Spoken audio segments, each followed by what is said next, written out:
पुरपल्ली रे प्रभु विघ्न विनाशक पूजा धूमधाम रे पालित होइछि।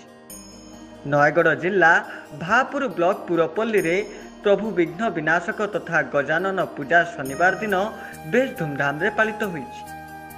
समस्त विद्यालय और महाविद्यालय और समस्त शिक्षानुष्ठान और विभिन्न क्लब बाजार मानकरे भाद्रव मास शुक्ल पक्ष चतुर्थी तिथि रे प्रभु अग्रपूज्य गजानन एकदंत मंगल मूर्ति पूजा पालित हो जाइछि।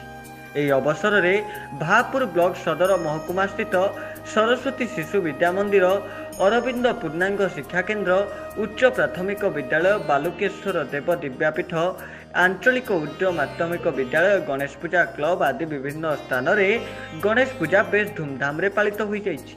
सेहिपरि पद्मावती ग्राम स्थित प्रहलाद उच्च माध्यमिक विद्यालय और बालुकेश्वर देव महाविद्यालय, बाईगुणिया ग्राम स्थित पठाणी सामंत महाविद्यालय, माणीबंध, रामपड़ा, बारबाटी, रघुआपल्ली, बिजीपुर, पद्मावती, राकमा आदि ग्राम रे विभिन्न स्थान रे प्रभु गणपति पूजा शांति श्रृंखला सह पालित होइछि। एही अवसर में विभिन्न स्थान रे सांस्कृतिक कार्यक्रम अनुष्ठित हो जाइछि।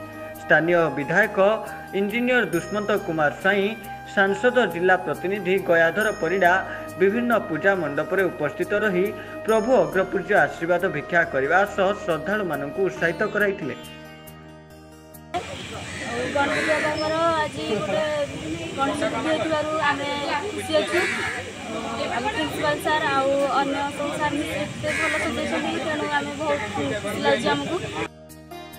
नयगढ़ खंडपड़ारू Jyotiranjan Maharana report, news alert 24x7।